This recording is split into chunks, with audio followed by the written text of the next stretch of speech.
Las influencias mecanicistas de la Luna. Paz inverencial, hermanos. Vamos a platicar esta noche, un poco, sobre los aspectos inquietantes relacionados, pues, con el esoterismo gnóstico, y espero que todos pongan el máximo de atención. En nombre de la verdad diremos que lo principal es trabajar sobre sí mismo para lograr un cambio radical y definitivo. Mucho hemos hablado sobre el sexo y hoy continuaremos con explicaciones que son muy necesarias para bien de todos. Ante todo, he de decir que dependemos, desgraciadamente, de las influencias mecanicistas de la Luna. Así pues que lunáticos no son solamente los locos, sino que todo el mundo depende de la Luna. La Luna es como una gran pesa para el organismo planetario en que vivimos, es decir, para el planeta Tierra. Vean ustedes la influencia de la Luna sobre las plantas. En la creciente, la savia se encuentra, especialmente, en la parte superior de las mismas. En menguante, la influencia lunar hace que la savia baje y se concentre.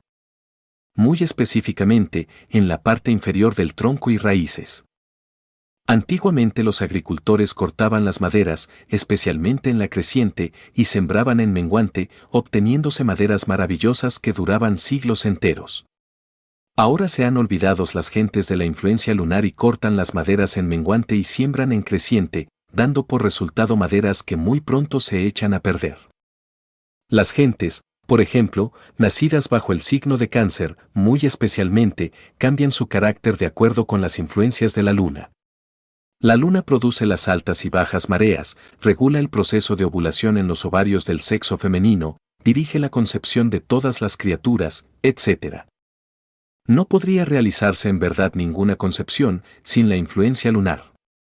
La Luna, obviamente, se relaciona también con las enfermedades. Los ciclos lunares gobiernan al tifo, a la viruela, etc. Es una gran pesa, como la pesa de un reloj, así como la pesa de un reloj hace que funcione el reloj, o el péndulo, así también el péndulo o pesa, por así decirlo, que es la Luna, hace funcionar toda esta naturaleza, toda esta tierra. Por todos estos motivos, vamos viendo que la humanidad es completamente lunar. Y si observamos el péndulo de un reloj, vemos que es mecánico en un 100% y que gobierna toda la mecánica del reloj. Así también la Luna, que es el péndulo de este planeta Tierra, gobierna mecánicamente a todo el planeta y nos gobierna a nosotros mismos. Así que los seres humanos, la humanidad entera, es lunar en un 100%. La Luna, claro, va tomando cada vez más fuerza en nosotros. Obsérvese cómo se comporta la humanidad. Si vemos un péndulo, en su movimiento de derecha a izquierda, podremos notar cómo se comporta toda la maquinaria del reloj. Así también, si vemos la Luna, que es el péndulo de este planeta Tierra, observaremos cómo se comporta todo el organismo Tierra. Dentro del organismo Tierra están incluidos todos los organismos vivientes. Cada clase de organismo tiene una misión específica, definida, en el planeta Tierra. Un grupo de una familia de insectos, por ejemplo, que solo dura una tarde de verano, pareciera como si no tuviera mucha importancia, y sin embargo, la tiene. Esa clase de seres capta determinado tipo de ondas cósmicas que transforma instintivamente y retransmite, interiormente, a las capas anteriores del organismo planetario en que vivimos. Una familia, como la de los tigres, diríamos, pues, ¿qué tiene que ver en este asunto? Mucho. Es otro tipo de energía el que captan esos organismos, transforman y retransmiten a las capas anteriores del organismo planetario en que vivimos. Las plantas, por ejemplo, se dividen en familias. Cada familia vegetal capta determinados tipos de energías. Hay plantas que solamente captan energías del mismo planeta Tierra, transforma y luego retransmiten a las capas anteriores del mundo en que vivimos. Hay plantas que captan las energías solares. Las transforman y luego retransmiten a las capas anteriores de la Tierra. Hay plantas, arbustos, árboles, que captan las energías de todo el sistema solar y las transforman para bien del organismo terrestre. Hay vegetales que captan las energías de todo el macrocosmos, es decir, de toda la galaxia en que vivimos. Transforman ese tipo de ondas y las retransmiten a las capas anteriores del mundo en que vivimos. Y por último, hay plantas que captan la totalidad de las energías de todo el megalocosmos, es decir, de todo este infinito en el que vivimos, y las transforman y las retransmiten a las capas anteriores de la Tierra. Digo de todo este infinito en que vivimos, porque hay varios infinitos, en la Pistis Sophia se habla de los varios firmamentos. Este infinito en que vivimos es perceptible por todos los telescopios y tiene, pues, un promedio de unas 100.000 galaxias, pongamos. A cada galaxia le podemos ponerle un promedio de 100.000 soles con sus correspondientes mundos, etc. Obviamente, todo eso forma el infinito que podríamos denominar de Einstein. Yo lo llamaría así, infinito de Einstein, porque fue Einstein el hombre que en nuestro tiempo moderno lo presintió a través de sus cálculos matemáticos. Dijo, el espacio tiende a un límite. También dijo, el espacio es curvo, también dijo, el infinito tiende a un límite. De manera que este hombre sabio comprendió que vivimos en un infinito, que tiene un límite y que es curvo, que es curvo. Más allá de este infinito hay un espacio vacío y mucho más allá de ese espacio vacío, sigue otro infinito, y más allá de ese otro, hay otro espacio vacío y luego prosigue otro infinito. Así que tenemos la tesis de los varios infinitos. Toda la multiplicidad de infinitos tiene por fundamento lo inmutable. ¿Qué es lo que se llama lo inmutable? Lo inmutable es el absoluto, el absoluto. Bien, pero no nos alejemos tanto de nuestro tema por donde íbamos. En realidad de verdad, como estábamos afirmando, las plantas también cumplen la misión de transformar y de retransmitir, al interior de la Tierra, energía. Todas las especies animales cumplen esa misión y al fin y al cabo, el interior del organismo planetario en que vivimos se sostiene, precisamente, con eso, con las energías cósmicas. Pero la humanidad es el órgano más importante de la naturaleza. ¿Por qué es el más importante? Porque tiene 3 cerebros, el intelectual, el emocional y el motor. El intelectual está ubicado dentro del cerebro, el físico, el emocional está en el corazón y el motor está en la parte superior de la espina dorsal. Esto hace que sea, pues, la humanidad, el órgano más importante, porque puede asimilar determinados tipos de energías y luego transformarlos y retransmitirlos a las capas anteriores de la Tierra. Así que tenemos nosotros que saber que cada ser humano es una maquinita para transformar energías. Para eso vive, para eso existe bajo la luz del sol, es completamente mecánica y está muy regulada por la luna. El libre albedrío, propiamente, casi ni existe. Imaginen ustedes, por un momento, un violín dentro de su correspondiente estuche, apenas si tiene un pequeño e insignificante margen existente, claro, entre el instrumento musical y el estuche. Tal margen, por similitud, nos daría una indicación del tipo de libre albedrío que poseemos. Sin embargo, es posible para nosotros ampliar ese pequeño libre albedrío, trabajando sobre nosotros mismos, dejando de ser máquinas. Nosotros todos, junto con todas las criaturas que viven sobre la superficie de la Tierra, y que constituye, dijéramos, el mundo orgánico, somos la maquinaria de este gran organismo llamado Tierra. El péndulo que hace mover este complicado organismo, es la Luna. La humanidad, partiendo de ese principio, es completamente mecanicista, y cada día se torna más y más mecanicista, eso es obvio. Se necesita crear dentro de nosotros mismos una luna psicológica, solo así podríamos dejar de ser mecanicistas. Dentro de nosotros, hoy por hoy, lo único que tenemos es un centro de gravedad mecánico, tal centro radica en la personalidad. Obviamente, en nuestra personalidad está lo que nos enseñaron, el ejemplo de nuestros mayores y la familia, lo que aprendimos en la escuela, en la calle, en el restaurante, en la cantina, etc. Todo eso constituye la personalidad, ahí tenemos nuestro centro de gravedad. Mientras más brillante sea una personalidad, mientras más cultivada se encuentra, tanto más resalta y los demás la respetan. Se respeta a los grandes plenipotenciarios, a los grandes embajadores, se respeta a los ministros de gobiernos, se respeta a los archimillonarios, se respeta a las gentes de alto mundo porque tienen brillantísimas personalidades, llevan entre sus bolsas eso que se llama dinero. Algunos poseen fascinante cultura intelectual y esto les torna más brillantes, en apariencia. De manera, pues, que nuestro centro de gravedad, hoy por hoy, está en la personalidad, desgraciadamente. Al que no tiene dinero, pues no se le respeta. En Nueva York sé que existía un letrero que decía, ¿quién eres tú? El dinero habla por ti, tanto tienes tanto vales. Si no tienes dinero, consíguelo trabajando, y si no lo consigues trabajando, siempre consíguelo. Ese aviso o ese letrero existía en Nueva York. No sé si todavía existirá, pero existía. Y esa es la humanidad, habiendo dinero, pues se tapan los peores defectos psicológicos, con el dinero se abren todas las puertas del mundo físico. Poderoso caballero es don dinero. ¿Qué quiere decir esto? Que tenemos el centro de gravedad en la personalidad.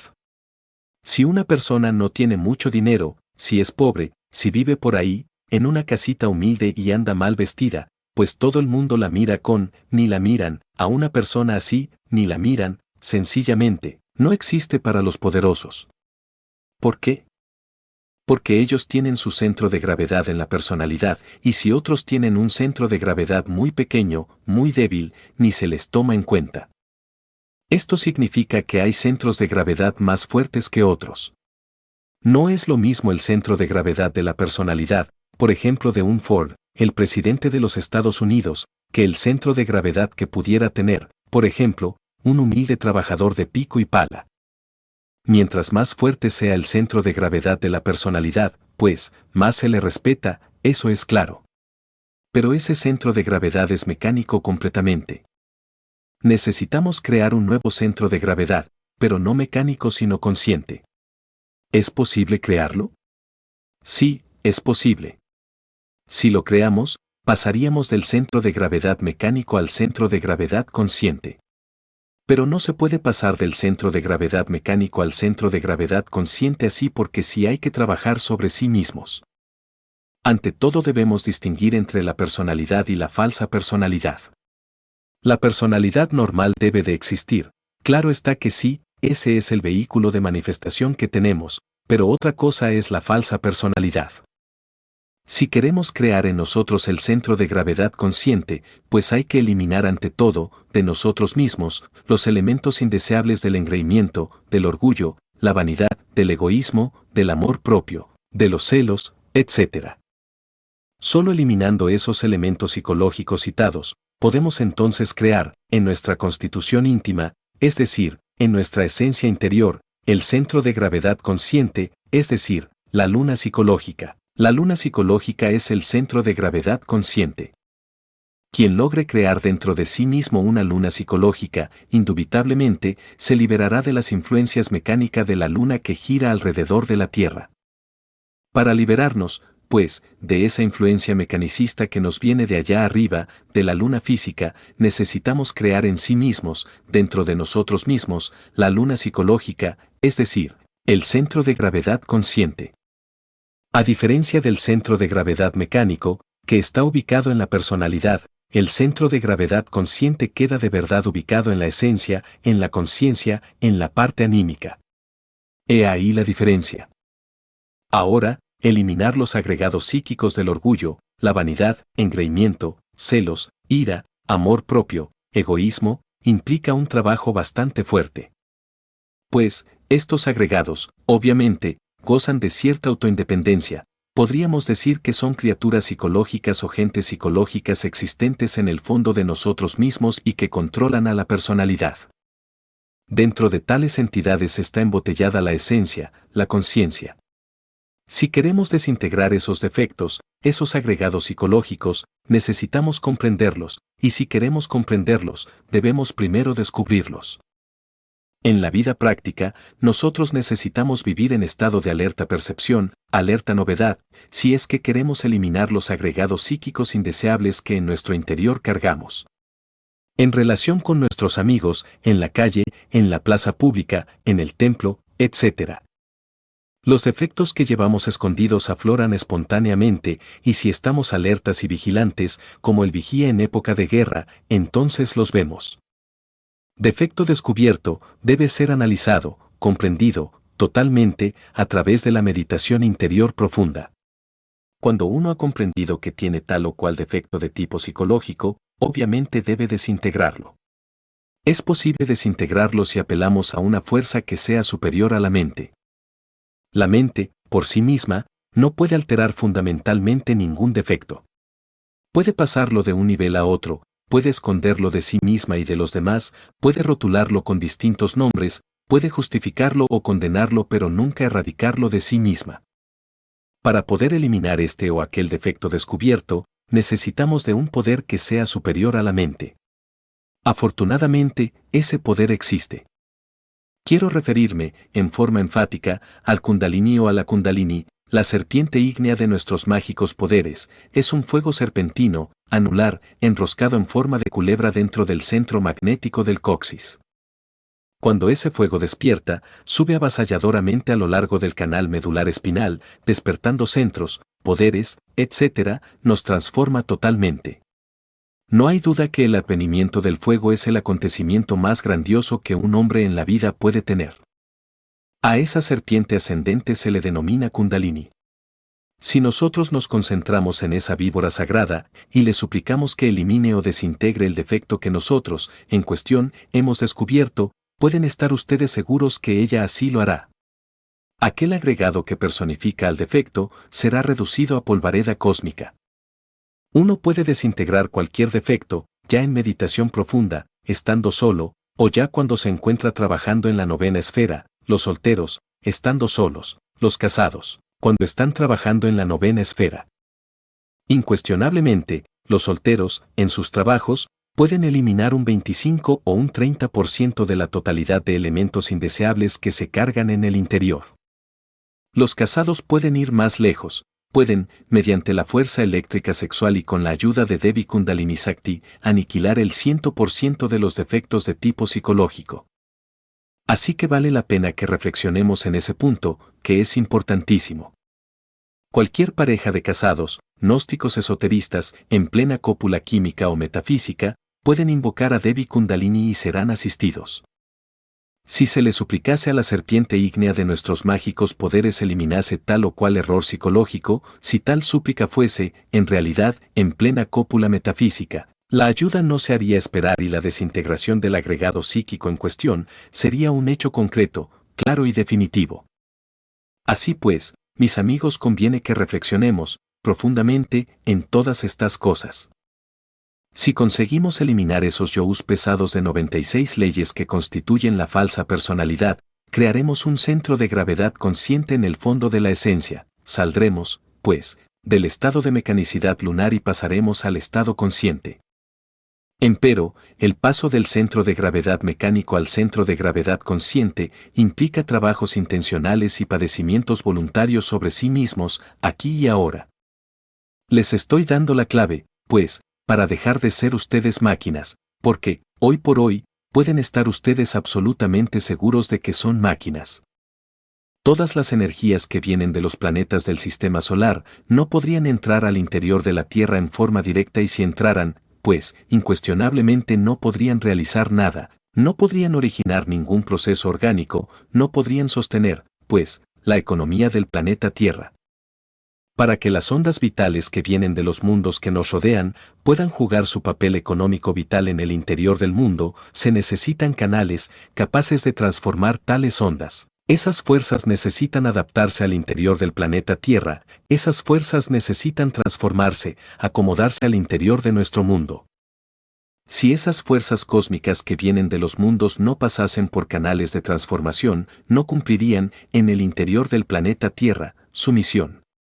Obviamente, su papel sería nulo. Se necesita que las ondas cósmicas que vienen de todos los planetas de nuestro sistema solar de Ors entren, pasen al interior de la Tierra por sus canales respectivos. Canales hay en el vegetal, canales hay en el animal. No hay duda de que los principales canales están en las máquinas humanas, para eso existen. Cuando uno intenta de ser máquina, cuando ya no quiere ser máquina, la naturaleza se opone contra uno. La naturaleza tiene dentro de nosotros, dentro de cada uno, elementos, poderes, fuerzas que moviliza para combatirnos. Y es que a la naturaleza no le conviene que alguien deje de ser máquina, eso es un atentado contra su economía, y dispone de poderes formidables para someter al orden a aquellos rebeldes que se han levantado en armas. Esa es la cruda realidad de los hechos. Así pues, no esperamos, en modo alguno, que ustedes que me están escuchando van a dejar de ser maquinitas así porque sí de la noche a la mañana. Los he estado observando aquí, cuidadosamente.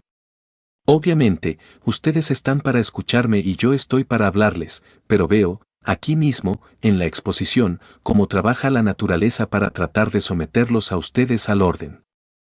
Algunos de ustedes, al escuchar esta plática, si se ponen debida atención, verán que han sentido aburrimiento, hay quienes han bostezado, hay quienes ya quisieran que hubiera terminado esta conferencia, etc.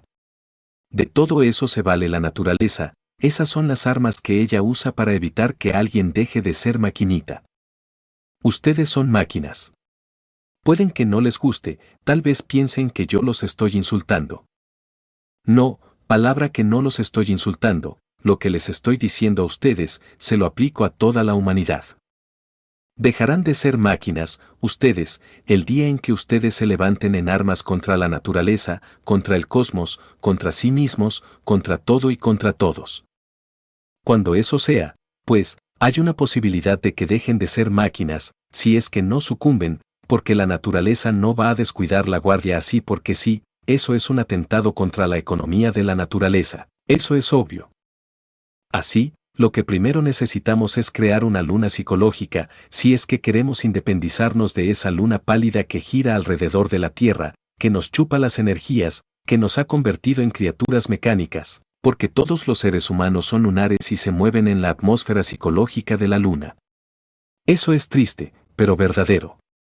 Si los observamos después de muertos, veremos que son inconscientes, dormidos, parecen sonámbulos, si se les toca, son fríos, son de hielo. Me viene a la memoria un caso muy interesante, en este momento en que estoy platicando con ustedes, en alguna ocasión me hablaron de una montaña donde sucedían cosas insólitas. Quien se atreviera a subir a la cumbre de esa montaña, pues caía, dijéramos, privado, daba el changazo, como decimos. Bueno, que alguien se presentaba, que veían un difunto a la medianoche, etcétera total, que ningún habitante se atrevía a subir por ahí.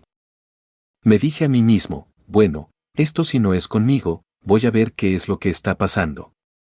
Total, me resolví, a la medianoche, a subir.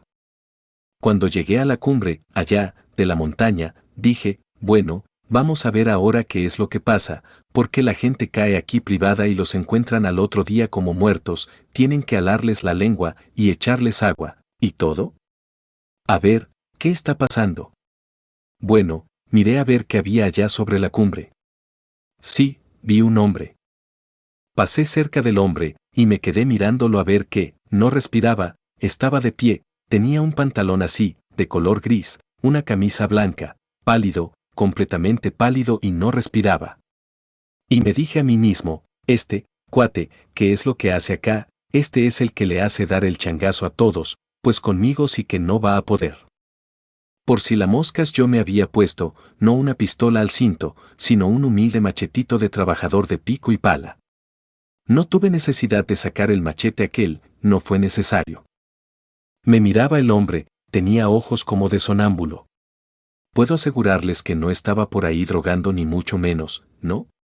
En verdad que de marihuano no tenía nada, pero sí muy pálido y los pies ligeramente suspendidos sobre el suelo, es decir, no estaba del todo posado, así, firme, sobre el piso, sino ligeramente suspendido. Dije, ni modo, cuate, lo que pasa es que está muerto, es un difunto materializado aquí, físicamente. Me miró, pero no me atacó. Bueno, yo le recé todo lo que sabía, no, le eché la conjuración de los 4, la conjuración de los 7, lo bendije y 50.000 cosas, pero él permanecía, pues, impasible. Sus ojos eran los que tienen los sonámbulos. Y dije, bueno, este es el difunto que le mete tanto miedo a la gente, vaya, vaya, vaya. Bueno, seguí mi camino. No se metió él conmigo, yo tampoco me metí con él, no tuve necesidad ni siquiera de sacar aquel machetito que llevaba por si las moscas, no fue necesario. Pero si vi ese estado sonambúlico de los ojos, así son los difuntos, después de la muerte andan, así, como sonámbulos. Porque como en vida nunca se les ocurrió trabajar sobre sí mismo, nunca despertaron la conciencia, fueron siempre criaturas mecánicas en un 100%, y después de la muerte continúan siendo sonámbulos, son sonámbulos, inconscientes, eso es muy triste. Otra cosa es el que se ha creado un centro de gravedad consciente, eso es ya diferente, ya se lo encuentra uno, después de muerto, totalmente consciente y sabe que murió. Por ejemplo, hace poco murió el hermano Guillermo Hiquie, algunos los conocimos y era muy amigo de Tony, en fin, era un buen hermano gnóstico de la sede patriarcal. Habíamos pensado mandarlo como misionero a los Estados Unidos. Ya, después de muerto, una tarde, estando en meditación, llegó él acompañado por otras personas. Me saludó y yo le dije: ¿Qué hubo, Hiquie? ¿Te das cuenta de que ya estás muerto? Dijo: Ah, pues eso ya lo sé, maestro, ya sé que estoy muerto. Muy bien, voy a darte las enseñanzas que allá en el mundo físico te daba, te las voy a dar ahora, en el mundo astral, te voy a llevar a distintas regiones del universo. Ah, eso sí me que gusta, eso es lo que yo quiero. Los otros que estaban escuchando. Dice el maestro que te va a dar las enseñanzas aquí en astral. Pues eso es lo que yo quiero, qué bien, eso sí me alegra. Dije: Bueno, Hiquie, te las vamos a dar. Y se despidió muy contento. En vida, este hombre había eliminado esos defectos del engreimiento, de la vanidad, del orgullo, del amor propio, de la ira, del egoísmo. Es decir, había conseguido, este hombre, establecer en el fondo de su conciencia un centro de gravedad consciente, por eso andaba ahora despierto en astral, completamente despierto. Bueno, continuando hacia adelante, mis amigos, yo creo que construir o fabricar el centro de gravedad consciente tampoco es lo único, se necesita algo más. Si uno quiere, por ejemplo, tener derecho a vivir en cualquier planeta del sistema solar, o viajar por los mundos que constituyen este sistema solar, pues debe ganárselo. Para tal efecto, necesitaría crear los cuerpos existenciales superiores del ser, es decir, crear los cuerpos planetarios dentro de sí mismo. ¿Cómo? Uno necesita fabricar un cuerpo astral.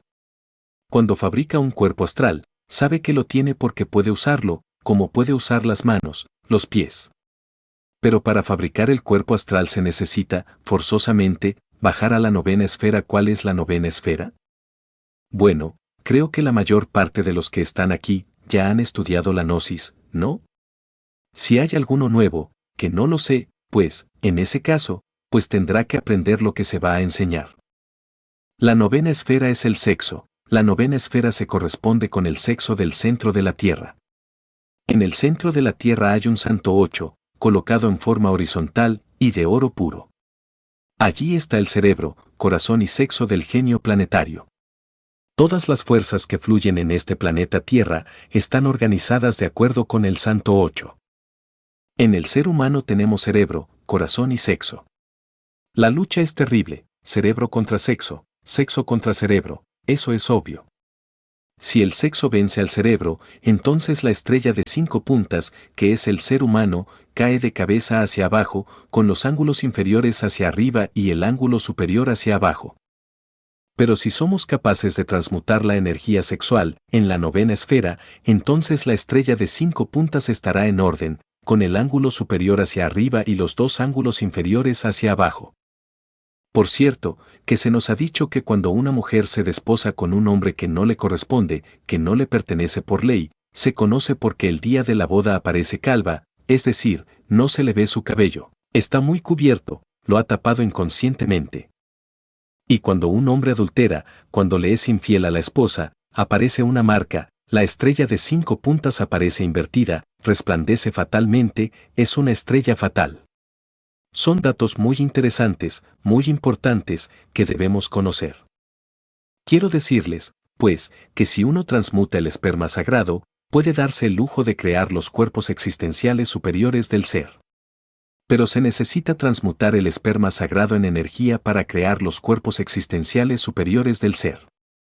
Mediante la transmutación del esperma sagrado, que en alquimia se denomina azogue o mineral en bruto, se consigue fabricar el mercurio de la filosofía secreta. El mercurio es el alma metálica del esperma sagrado, el mercurio es, también, la energía sexual. Para poder lograr fabricar mercurio, se hace indispensable no eyacular el enseminis, es decir, la entidad del semen. Incuestionablemente, el deseo refrenado transmutará el esperma sagrado en energía. Esa energía es el mercurio de los sabios. El mercurio o agua mercurial es invisible para el ojo físico pero perceptible para el sentido de la autoobservación psicológica. Incuestionablemente, a ese sentido también se le da el nombre de clarividencia. Obviamente, el agua mercurial en principio es negra, más si se refina el sacramento de la Iglesia de Roma, es decir, el sacramento de la Iglesia del Amor, tal agua mercurial o energía sexual, para que ustedes me entiendan, se torna blanca. Y si se continúa refinando el sacramento de la Iglesia de Roma, si se hace el coito químico, o cópula metafísica, un culto tántrico religioso, entonces aquella agua mercurial se vuelve amarilla. Y si se continúa en el trabajo místico, más tarde sucede que esa agua amarilla, o mercurio propiamente dicho, recibe el azufre es el fuego, despierta el fuego sagrado, se libera el azufre de entre sus cárceles en las que está encerrado, y ese azufre, mezclado con el mercurio, forma un remolino de fuerzas que suben por el canal medular espinal. No hay duda que en ese remolino de fuerzas hay también sal sublimada. Sal, azufre y mercurio es el vitriolo de los sabios, el azoe, que debe subir por la espina dorsal hasta el cerebro. El excedente de ese azoe o vitriolo viene a cristalizar mediante la ley de las octavas en una octava superior, con la forma maravillosa y extraordinaria del cuerpo astral. Cuando alguien posee un cuerpo astral, puede viajar con ese cuerpo por todos los planetas del sistema solar, tiene derecho a viajar fuera del planeta Tierra. Mucho más tarde, en el tiempo, el azoe, en una segunda octava superior, viene a cristalizar en la figura del cuerpo mental. El cuerpo mental puede aprender o capturar toda la sabiduría de la naturaleza. Y por último, en una tercera octava, el azoe viene a tomar forma en el cuerpo causal. Cuando un hombre posee el cuerpo físico, el cuerpo astral, el mental y el causal, recibe sus principios anímicos y espirituales y se convierte en un hombre, es un hombre, ha creado el sistema solar dentro de sí mismo. Más todavía no es hombre solar, simplemente es un hombre porque tiene sus cuerpos existenciales superiores del ser, y posee, además, los principios anímicos. Si ese hombre desea progresar algo más, si quiere convertirse en hombre solar, necesita, forzosamente, fabricar el sol psicológico dentro de sí mismo. Así como para fabricar el sistema solar necesitó crear los planetas psicológicos del sistema solar dentro de sí mismo, representados en los cuerpos existenciales superiores del ser, así también, si quiere convertirse en un hombre solar, necesitará fabricar el sol psicológico dentro de sí mismo. Para hacerlo, necesitará integrarse con el Logos. Un libro, o un códice muy antiguo dice que los dioses crearon a los hombres de madera y que, después de haberlos creado, los fusionaron con la divinidad. Pero luego añade, no todos los hombres logran fusionarse con la divinidad. Así que los hombres que quieran convertirse en hombres solares, tienen que fusionarse con la divinidad, y solamente podrían convertirse en hombres solares, los que logren fijar el oro en los cuerpos existenciales superiores del ser. Es posible fijar los átomos de oro en los cuerpos existenciales si se elimina la totalidad de los elementos indeseables de nuestra psiquis, todos los defectos que poseemos, todos los elementos inhumanos. Logrado eso, los cuerpos existenciales se convertirán en vehículos de oro de la mejor calidad, hablo bien, de oro real, verdadero. Físicamente hay una prueba para saber si un hombre tiene los vehículos existenciales superiores del ser convertidos en cuerpos de oro. Una prueba física que hay es la del esperma sagrado. El esperma sagrado de un hombre cristificado, por ejemplo de un Jesús de Nazaret o de un Hermes Trismegisto, aunque ustedes no lo crean, es de oro, lleva oro físico. Parecería increíble eso, pero es cierto. Iniciados de esa talla, tienen Exioeari convertido en oro. Pero, claro, estoy refiriéndome a hombres como un Quetzalcóatl, o un Gautama Sakyamuni, o un Jesús el Cristo, criaturas de esa talla. Bueno, y yendo más adentro, diríamos que quien ha fabricado sus cuerpos en oro y ya llega a poseer su esperma en oro puro, obviamente, pues, tiene al Cristo en su interior, al Logos, al Verbo, a la Palabra, a Dios mismo. Por lo tanto, una criatura así es inefable, es un hombre solar, una divinidad solar. La historia nos habla de muchas divinidades solares en el pasado, gentes que poseyeron al Cristo, que sus cuerpos existenciales superiores del ser eran de oro puro. Esos son hombres solares. Se dice de un hombre solar que fabricó al sol dentro de sí mismo.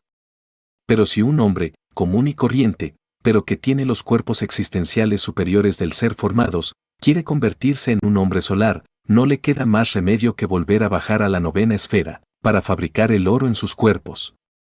Luego que lo ha fabricado, torna a subir.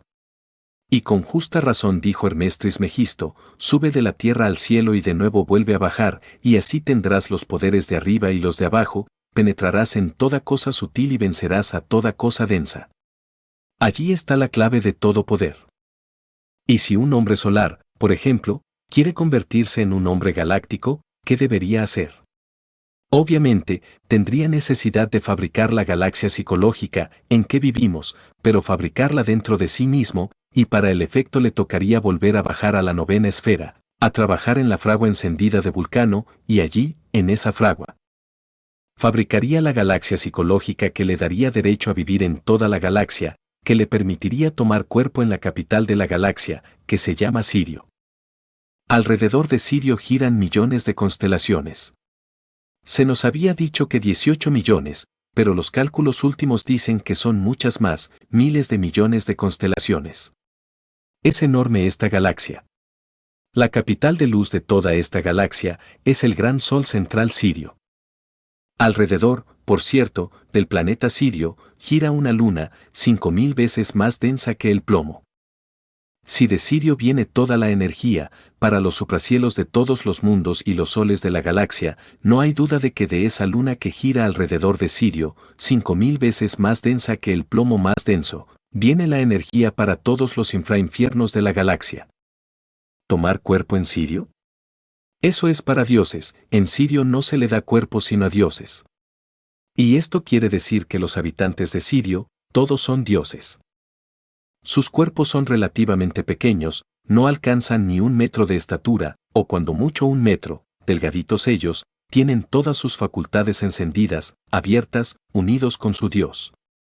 No han cometido el error que cometemos nosotros, aquí, en la tierra, de crear ciudades. No sé por qué estos terrícolas tienen esa tendencia a hacinarse todos en urbes, en pueblos, tienen ese sentido gregario tan absurdo. Porque en los mundos avanzados del espacio infinito no se crean ciudades. Por ejemplo, en Sirio no hay ciudades, los habitantes han hecho de Sirio una enorme ciudad. Es decir, allá no hay ciudades, viven en los campos, en las montañas. Cada casa tiene su jardín y su huerto, donde cultivan sus alimentos, sus frutos para alimentarse. Visten humilde túnica, tejida con rueca casera, usan sandalias de metal, no les gusta destruir los árboles, tienen enormes mares, inmensos, selvas profundas, impenetrables. En Sirio está, precisamente, la iglesia trascendida, que decimos nosotros, los gnósticos. Un maravilloso sendero curvo conduce a la iglesia trascendida, de lado y lado, se ven enormes rosas de 1 o 2 metros de diámetro.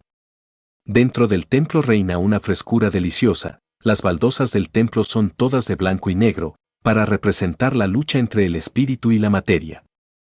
Tiene 2 altares, para representar la dualidad de la existencia.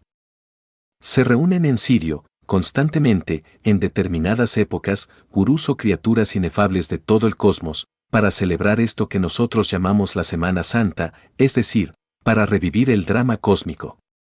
Es precioso Sirio. Pero tener uno derecho a tomar cuerpo físico en Sirio, es así que no son enchiladas, de verdad es muy difícil, tiene uno que haberse convertido en un hombre galáctico. Para convertirse en un hombre solar o en hombre galáctico, tiene uno que bajar a los mundos infiernos, trabajar en la forja de los cíclopes, a crear, precisamente, las características psicológicas de la galaxia.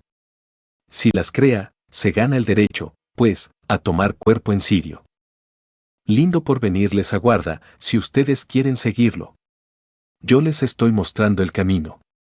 No sé si ustedes van a querer recorrer este camino, no sé, porque como la gente se entusiasma por un momento y después ya no les interesa. Yo sí desearía verlos a todos ustedes en Sirio, encontrármelos allá. Francamente que gozaría encontrándomelos en la iglesia trascendida, por ejemplo. Yo les estoy hablando a ustedes de lo que he verificado, por mí mismo, en mis viajes astrales hasta Sirio. No me han dejado pasar más allá de Sirio, eso sí no, siempre me regresan para Sirio, porque para poder pasar más allá de Sirio, es decir, para poderme salirme de esta galaxia, se necesita, forzosamente, crear, dentro de mí mismo. El infinito este que yo llamaría el infinito de Einstein, un infinito psicológico. Si un hombre, por ejemplo, galáctico, desea ganar el derecho de vivir en cualquier sol de este infinito, el derecho a viajar por todo este infinito, el derecho a salirse de esta galaxia, pues tiene que bajar a la novena esfera nuevamente, otra vez volver a bajar a los mundos infiernos por un tiempo, trabajar allá con los demonios. A fabricarse los cuerpos que les permiten entrar en el infinito, crear dentro de sí mismo un infinito psicológico, con atributos y cualidades psicológicas. Y cualquier creación, sea la que sea, pues hay que hacerla con el sexo. Observen ustedes una flor. ¿Ustedes creen que una flor de esta salió así porque sí? Se necesitó del sexo para que saliera. Ustedes han visto, pues, los pistilos y estambres en las flores, los órganos masculinos y femeninos, cómo se forma luego la semilla, y en fin, eso lo conocen ustedes demasiado. Los animales, también, cómo se reproducen. ¿Los mundos? ¿Ustedes creen que el planeta Tierra no salió del sexo? Del sexo salió. Los Elohim tuvieron que hacer tremendos trabajos sexuales entre el caos, para que de allí pudiera salir esta Tierra, si no, no habría salido, trabajos creadores, sexuales. Bueno, no les explico yo, esta noche, eso, porque sería larguísimo, son enseñanzas de altísima alquimia. En todo caso, yo conocí esa clase de trabajos, por eso hablo de eso. Así que si quiere uno crear un infinito psicológico dentro de sí mismo, tendrá que bajar a la forja de los cíclopes para crear el infinito psicológico. Creado tal infinito psicológico se ganará, obviamente, el derecho a salirse de la galaxia y a vivir en cualquier galaxia o viajar por todas las galaxias de este infinito. Pero uno no podría, en realidad de verdad, repito, uno no podría salirse de esta galaxia y vivir en cualquier mundo del infinito este en que existimos, si no creara, dentro de sí mismo, dentro de su psiquis, un infinito psicológico. Cuando se ha ganado ese derecho, se libera de la galaxia y se convierte en un hombre del infinito. Al llegar a estas alturas, se abren dos caminos ante nosotros, o se sumerge uno entre el seno del eterno Padre Cósmico Común, la infinitud que todo lo sustenta, o se resuelve a pasar a otro infinito, al infinito siguiente, para convertirse en un habitante del próximo infinito, siguiendo el camino de los cosmocratores. Si así es, le tocaría volver a bajar, otra vez, a la forja de los cíclopes, a crear, dentro de sí mismo, las cualidades y poderes que le permitan entrar al próximo infinito, al futuro infinito, hablando en el lenguaje de la Pistis Sophia, diría, a otro firmamento. Cada cual es libre de escoger el camino que quiera, al fin y al cabo, uno no puede decidir en esas cosas, el que decide es el anciano de los días, porque si uno se resuelve a tomar la decisión por su cuenta, pues va mal. El que manda es el viejo de los siglos. Yo, con mucho gusto, me absorbería entre el seno del eterno Padre Cósmico Común. Eso, así pensaría yo, pero no sé qué diría el viejo de los siglos. Así pues, en realidad de verdad, no podría definir eso lo definiría él, no yo. Conclusión, para poder uno progresar en este camino, no le queda más remedio que trabajar en la forja de los cíclopes, disolver el ego y amar a sus semejantes sacrificándose por ellos. Hasta aquí mi plática de esta noche. Ahora, les dejo a ustedes la plena libertad para que pregunten, en relación con este tema expuesto, lo que tengan que preguntar. Solamente les pido el favor de no salirse del tema. A ver, hermano. Estudiante. Maestro, habló sobre la. Maestro. Repíteme la pregunta porque no estaba escuchando bien. Estudiante. Maestro. Pues, hombre, cuando el hombre falta, cuando es adúltero, o la mujer que le falte al hombre, aparece aquí, para el clarividente es perceptible, La estrella de 5 puntas con el rayo superior hacia abajo y los 2 rayos inferiores hacia arriba. Se podría pintar ahí para ilustración. Píntales la estrella en sus dos, ahí está al derecho, ahora píntaselas al revés, a ver qué tal se ve. Solamente que no quedó bien pintadita, pero bueno, así se hace perceptible para el sentido de la autoobservación psicológica. ¿Alguna otra pregunta? Sigue. Estudiante. Maestro, yo le quería preguntar una cosa, ¿qué es el derecho y qué es el revés? Maestro. Bueno. Estudiante. Porque lo que capta el ojo lo transforma al llegar la parte posterior del ojo, y él, que es el que la pared no acepta, y no el que está ahí, entonces, ¿cuál es el derecho y cuál es el revés? Maestro. Bueno, estamos hablando en un lenguaje convencional, eso es obvio. Pues si vamos a cuestiones académicas, te tendré que decir que no hay derecho ni revés, lo que hay es puro juego de polaridades. Una cosa es la estrella flamígera en su forma positiva y otra la estrella flamígera en su forma negativa. Pero tan necesario es lo positivo como lo negativo. Si no existieran los polos positivo y negativo de la electricidad, no habría luz en estos focos. De manera que estoy utilizando un lenguaje meramente convencional, porque si ya vamos a usarlo técnicamente, académicamente, pues entendemos que no hay derecho ni revés, sino polaridades, de acuerdo con la doctrina hermética.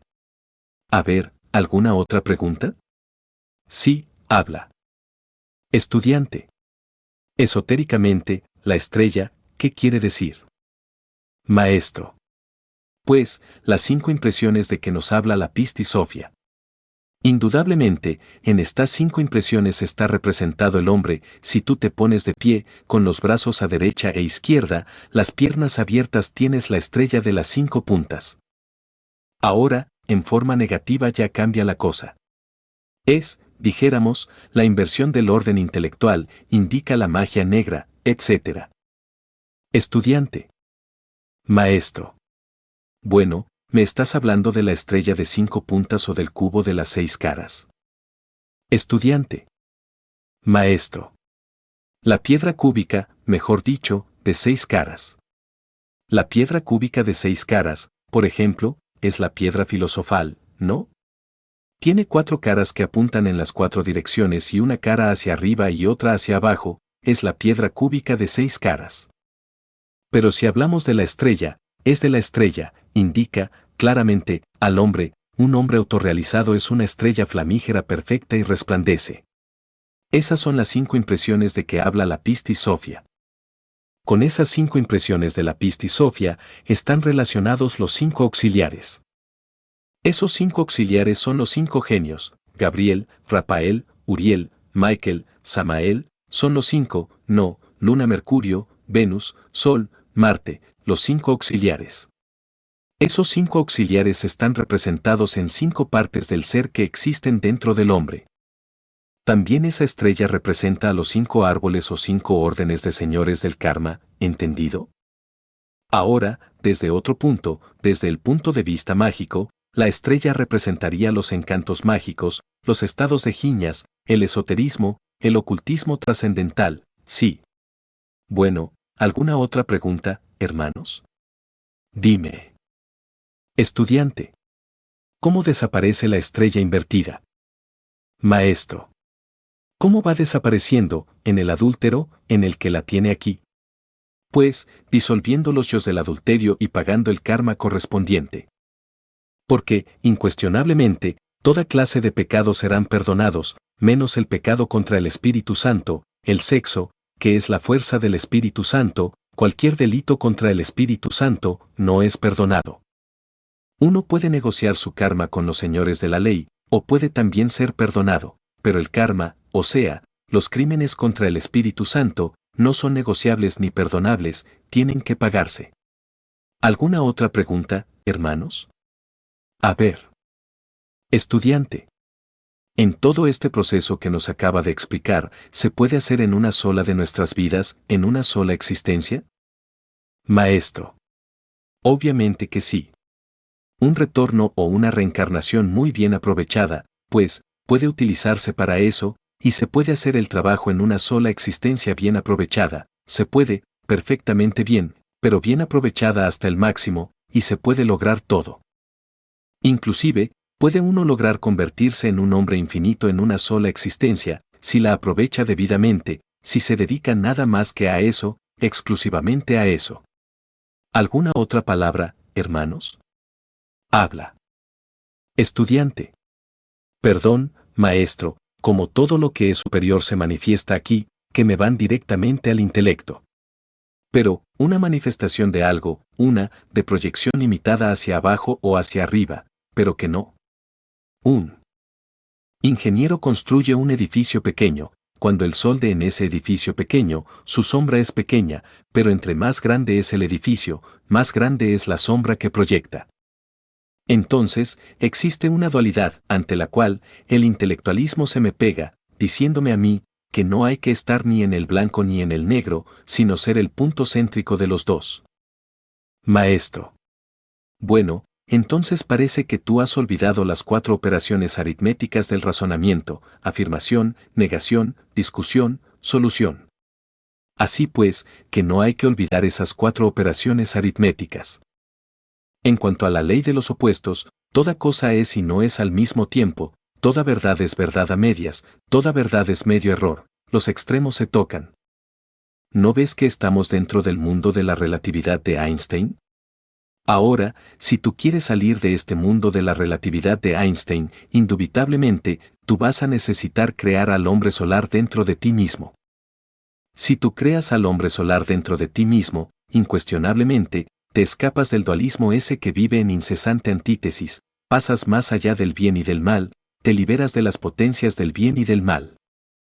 Pero solamente el hombre solar consigue libertarse de las potencias del bien y del mal. Solo el hombre solar consigue pasar más allá del batallar de las antítesis. Solo el hombre solar realmente se libera. Pero si crees tú que a base de puro razonamiento lunar vas a lograr la experiencia de lo real, pues, no más no puedes, debes pasar más allá de este círculo vicioso de tu razonamiento. Necesitas, indispensablemente, crear primero al hombre y después al hombre solar. Primero al hombre del sistema solar, al hombre planetario, y después crear, dentro de ti mismo, al hombre solar. Solo el hombre solar puede liberarse, realmente, de todo este batallar de las antítesis, solo el hombre solar se libera del par de opuestos de la filosofía, solo el hombre solar, verdaderamente, llega a la experiencia de lo real y vive en lo real, antes no. Con puros razonamientos, puedes estar seguro que no lo lograrás, lo más que lograrás es arruinar tu mente y tu cerebro, eso es todo. Bueno, ¿algún otro hermano tiene algo que preguntar? Hágalo con la más entera libertad.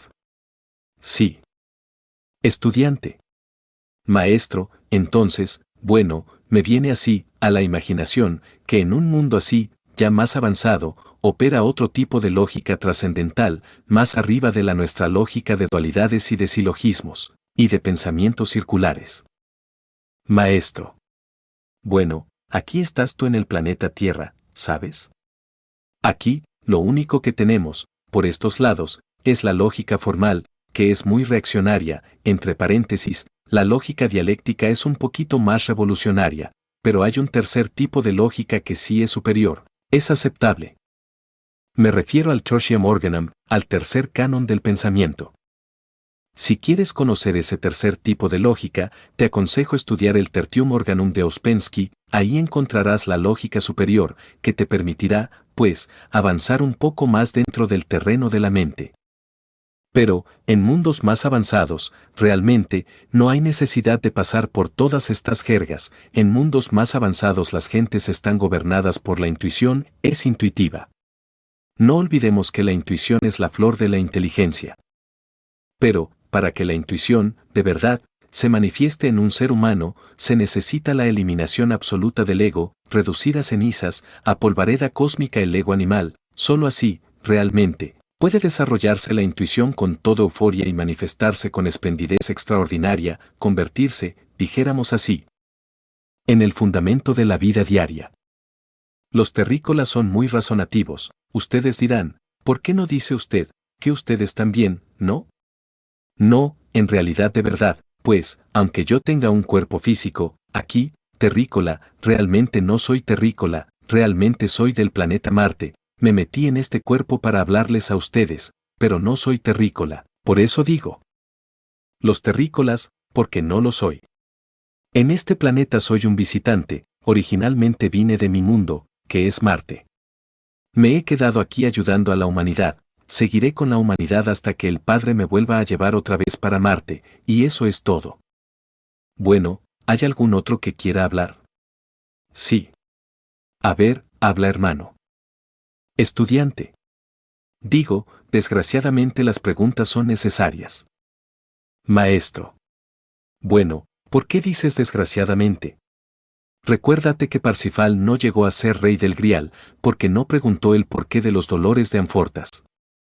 De manera que hay que preguntar, pregunta, pues. Estudiante. Maestro, perdone, es que yo tengo muchas dudas, y en realidad los instructores me han dicho que la duda no debe ser, porque se trata de descubrir y trabajar a fondo. Ya ahí tratan de decirme que es necesario más práctica que teoría, más, sin embargo, me pregunto, ¿es tan mala la práctica o es tan mala la teoría? Vuelvo otra vez a lo mismo, si por ley de recurrencia, se retorna al punto de partida, que hay sobre el trabajo en la novena esfera, de una persona que no tuvo el conocimiento de que existiese la novena esfera, pero que trató, como él pudo, eliminar ego, sin la voluntad, dijéramos, sin la voluntad, ¿qué sucede con esa persona que por ley de recurrencia tiene que retornar al punto de origen? Maestro. Bueno, ¿esa es tu pregunta? Estudiante. Sí. Maestro. Voy a decirte una cosa, nosotros tenemos un error muy grave, el error muy grave de nosotros es que quisiéramos que todo estuviera hecho de acuerdo con nuestras mismísimas necesidades psicológicas y desafortunadamente, no somos las criaturas, dijéramos, más importantes del planeta Tierra. Hay criaturas más desarrolladas que nosotros. Un león, por ejemplo, es una criatura que nos gana en fuerza y en logros del ser, un águila tiene una vista superior a la de nosotros, puede volar por las grandes alturas, altanera y revolucionaria, y goza de una felicidad que nosotros no tenemos. Así pues, no somos los más importantes, en realidad de verdad, somos unas maquinitas y eso es todo, al servicio de la naturaleza. Que nos toque retornar, regresar, reincorporarnos, eso es un hecho.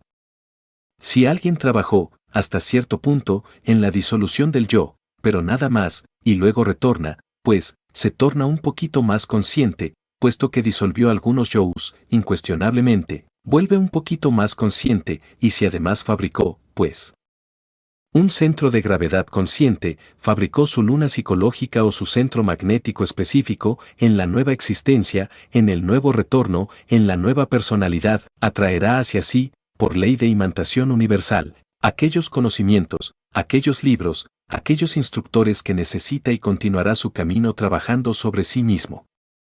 Pero si no hizo ningún trabajo sobre sí, si nunca le interesaron esta clase de estudios, obviamente es una persona dormida. Al retornar, al regresar, al reincorporarse vendrá con la conciencia dormida y continuará siendo lo que es, una maquinita, y eso es todo. Algún día llegará en que las 108 existencias se le agotarán y no le quedará más remedio que involucionar entre las entrañas de la tierra, hasta la muerte segunda. De manera que, en realidad de verdad, vale la pena trabajar, crear dentro de nosotros mismos un centro de gravedad consciente. Tus razonamientos son buenos, son útiles, pero en el fondo, podrías quedar embotellado en los razonamientos. Me viene a mí, en este momento, a la memoria, el caso de un amigo que era como tú, así por el estilo a todas horas vivía razonando el pobre hombre, yo no sé cómo no se volvió loco. Bueno, conclusión, un día íbamos caminando nosotros por un campo y se desata tremenda lluvia, pues ambos corrimos para evitar lavarnos tanto, pues estaba lloviendo terriblemente. De pronto, me detuve yo y le dije a mi amigo: si corremos, nos mojamos, si no corremos, también nos mojamos, entonces, ¿para qué corremos?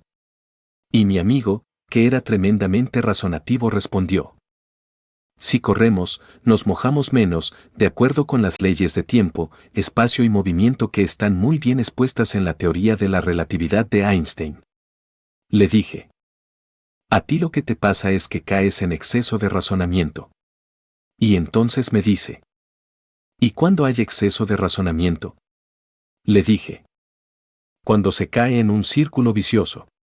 Tú estás en un círculo vicioso. Así pues, vale la pena conocer este cuerpo de doctrina y no caer en el círculo vicioso de los razonamientos, porque no lo conducen a uno a ninguna parte. Conocer sí, el cuerpo de doctrina, las prácticas y entrar a trabajar, estudiar a fondo, pero si uno se queda nada más que en el círculo vicioso de los razonamientos, no llega a ninguna conclusión. Algo muy semejante le sucedió, precisamente, a Agripa, a Cornelio Agripa. Recuerden ustedes que el abate Tritemius, monje benedictino, que fue un gran maestro, discípulo de Alberto el Grande, tuvo 3 maravillosos estudiantes gnósticos. El primero fue nada menos que Felipe Teofrasto Bombasto de Oeneim, Aureola Paracelso, gran médico y gran iniciado, hizo la gran obra y se autorrealizó, es un maestro resurrecto. Todavía vive con el mismo cuerpo físico que tuvo en aquella edad, en aquella época, vive todavía, yo lo conozco personalmente, vive. Y el otro fue el doctor Juan Fausto, encantador y mago, quien sirviera de inspiración a todos los dramaturgos de la Edad Media, hasta el mismísimo Goethe, para escribir su famoso drama de Fausto. Se inspiró en el doctor Juan Fausto. El doctor Juan Fausto no ha sido entendido, no ha sido comprendido, siempre se le juzgó equivocadamente, se le condenó como mago negro, y realmente no era mago negro. Era un maestro resurrecto que transmutaba el plomo en oro, que ponía su cuerpo en estado de giñas y se transportaba, con cuerpo y todo, a lugares remotos, etc., gran iluminado. Él trabajó. Felipe Teofrasto recibió las enseñanzas del abate Tritemius y realizó la gran obra, se convirtió en un maestro inmortal y resurrecto. En cuanto a Juan Fausto, encantador y mago, y gran médico, también realizó la gran obra. Pero hubo un tercero que le dio por hacer lo que tú estás haciendo, se la pasó razonando, y razonando, y razonando, y razonando toda su vida. Al fin dijo, no, yo no voy a razonar más, me voy a dedicar a